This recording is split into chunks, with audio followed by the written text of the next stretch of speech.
Untuk utang gaji pada tanggal 2 ini, kita membayar hutang gaji tersebut. Nah, utang gaji ini hanya mencatat gaji yang harus dibayar pada tanggal 31 Maret, yang belum bisa dibayarkan tanggal 31 Maret. Sedangkan pada tanggal April, utang gaji tersebut, kita akan membayar gaji, jadi utang gaji tersebut dilunasi. Melainkan kita tetap harus beban gaji, karena pada tanggal 1 April hingga 22 April itu perusahaan tetap memakai jasa si karyawan. Jadi beban gaji di sini ini dia hanya mencatat beban gaji selama 1 April hingga 22 April. Bagaimana 22 Maret hingga 31 Maret itu dia di hutang gaji ini, karena beban gaji 22 hingga 31 Maret sudah dicatat pada 31 Maret. Ya, hutang gaji di sini dimaksudkan untuk melunasi hutang gaji yang dibayarkan. Nah, apakah saya yakin kalian sudah mempelajari yang jurnal penutup dan jurnal pembalik, iya kan? Oke. Sudah mempelajari yang namanya jurnal penutup dan jurnal pembalik kan pada pengantar 1 dan 2 kemarin? Sudah apa belum? Nah, jika perusahaan melakukan jurnal pembalik pada awal periode, setelah tanggal 31 Maret ini ditutup, dan di awal April dia melakukan jurnal, maka pada tanggal 1 April untuk beban gaji ini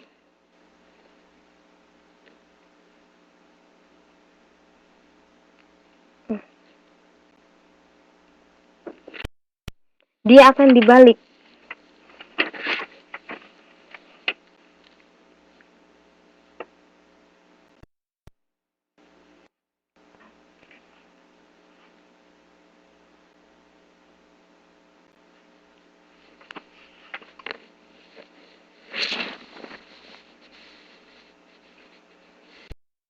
Iya, bentar ya.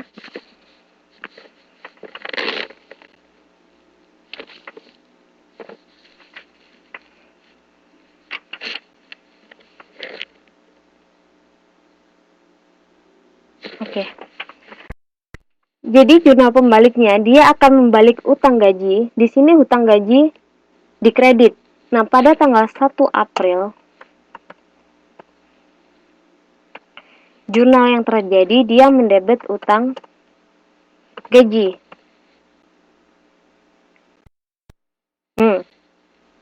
Utang gaji didebet. Hutangnya dia sudah 0 lagi. Nggak ada utang gaji. Didebet pada beban. Dia menimbulkan si gaji lagi. Oh, beban gaji. Maaf.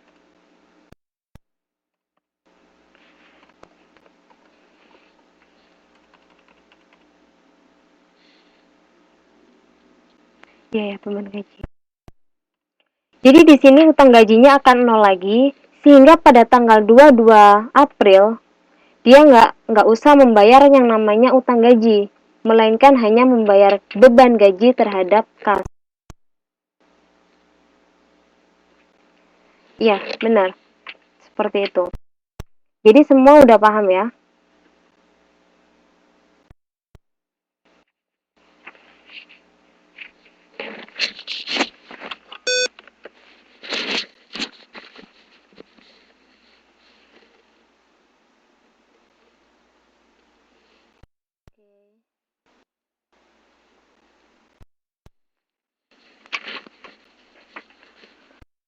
Nah, saya ulangi lagi, di sini untuk mencatat beban tenaga langsung, dia mendebet produk dalam proses atau barang dalam.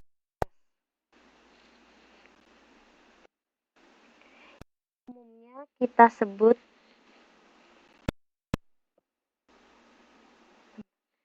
sebut sebagai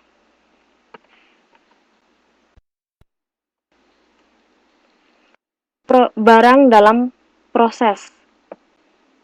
Tapi dalam dia disebut produk dalam proses. Nah, dengan mengkredit utang gaji dan upah. Untuk mencatat biaya tenaga kerja tidak langsung, dia mendebet overhead pabrik, bukan barang dalam proses lagi. Nah, apa bedanya? Jika kita langsung membebankan untuk biaya tenaga kerja langsung ini dalam barang dalam proses atau produk dalam proses, itu artinya kita membebankan untuk biaya tenaga kerja langsung pada barangnya atau apa yang kita produksi. Sedangkan jika kita membebankan biaya kerja tidak langsung pada overhead pabrik ini, itu artinya kita membebankan secara tidak langsung biaya tenaga tak langsung ini pada produk kita. Nah, kenapa kita sebut kan secara tidak langsung? Karena untuk overhead pabrik tidak akan semuanya lari terhadap si produk. Kita akan menentukan tarif berapa yang akan kita bebankan. Itu nanti akan kita pelajari pada modul selanjutnya. Seperti itu. Nah, keluar dari dua pencatatan ini, baik itu tenaga kerja langsung maupun tenaga kerja tidak langsung, bagaimana kita mencatat untuk pembayaran upah tersebut beserta potongan? Ada yang tahu apa saja untuk potongan gaji? Berhubung yang lain juga sudah sangat berpengalaman dengan gaji masing-masing, tahu berapa yang diterima, seharusnya diterima, apa saja yang biasanya dipotong gaji-gaji teman-teman sekalian. Potongan apa saja yang biasanya diterima? Bisa sharing?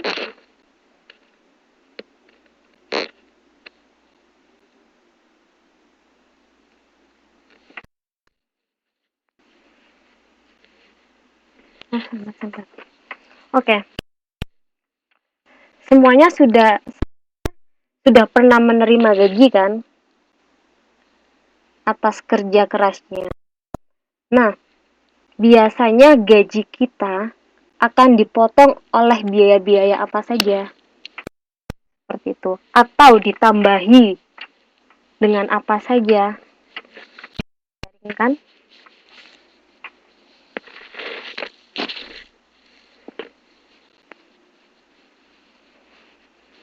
Biaya pelayanan agensi, potongan agensi, asuransi, ditambah asuransi kesehatan, asuransi dan pajak, kemudian bonus ditambah lembur.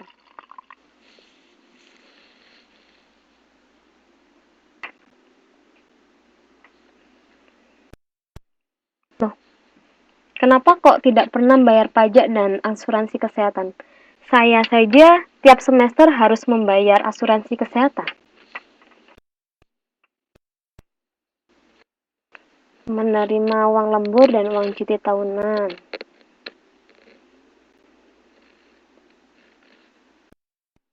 Oh, bos yang bayar. Nah, iya, biasanya bosnya akan memotong dari gaji, kemudian akan dibayarkan ke petugasnya. Kita nggak sendiri yang membayarkan.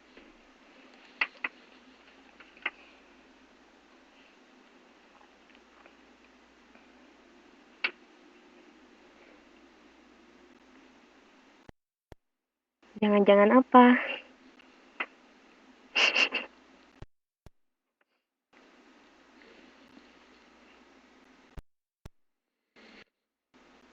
Ya udah. Ya udah. Jadi gaji yang kita terima itu adalah gaji gaji bersih. Nah, gaji bersih itu gaji kotor. Gaji kotor yang kita dipotong dengan biaya dan ditambah dengan bonus-bonus seperti itu. Nah, apa saja potongan-potongan yang biasanya dikenakan pada gaji kita? Yang pertama, pajak penghasilan. Semua penghasilan pasti kena pajak. Dia masuk tarif dasar pajak. Kemudian, jika kita kerja ikut seseorang, ikut agensi seperti yang lain, ada fee untuk agensi. Kemudian, jika kita kerja di perusahaan, biasanya perusahaan akan mendaftarkan kita pada yang namanya jam sostek. Jadi kita harus membayar tiap untuk istilahnya asuransi kesehatan kita. Jadi gaji kita sudah dipotong untuk jam sostek. Kalau di Taiwan kita tiap harus membayar NHI. Kalau nggak tiap semester bisa dibayar tiap bulan, yaitu dengan cara memotong gaji kalian itu tadi. Potongan bank ada gitu. Jadi di sini untuk mencatat pembayaran beserta potongan pada perusahaan catat sebagai berikut, yaitu utang gaji dan upah. Utang gaji dan upah dicatat di kolom debit. Kemudian mengkredit pajak penghasilan karyawan dan kas. Jika ada fee agensi, di sini juga akan ditulis untuk agensi. Atau di sini juga jika bayar asuransi kesehatan, di sini juga akan dipotong asuransi seperti itu. Jadi utang gaji tersebut akan dikredit pada entah itu pajak penghasilan, entah itu fee untuk agensi, asuransi kesehatan. Nah, sisanya yang dibayarkan kepada kita besarnya itu dicatat pada kas atau dikredit pada kas. Seperti itu.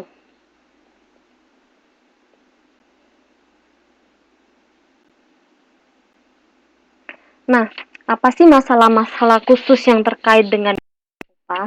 Tadi sudah disebutkan ada tambahan untuk lembur, ada bonus tahunan, dan lain sebagainya. Di sini ada di modul ada masalah khusus dan upah yang harus dibayarkan. Yang pertama ada premium. Apa sih yang dimaksud di sini upah premium? Upah premium itu pasti akan lebih besar dari upah umum atau upah yang kita terima. Berapa besar upah premium itu? Dia merupakan selisih antara upah premium dan upah reguler. Ini harus dicatat. Jadi contohnya, apakah pernah ada yang bekerja pada shift pagi dan ada yang bekerja pada shift malam? Pernah merasakan dua shift itu? Pernahkah? Bekerja pada shift pagi, kemudian bekerja pada shift malam.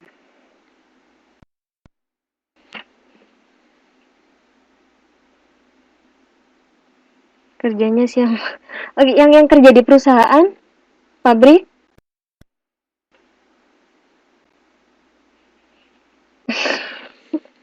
Aduh, salah. Ada. Nah, saya tanyakan, apakah ada perbedaan upah diterima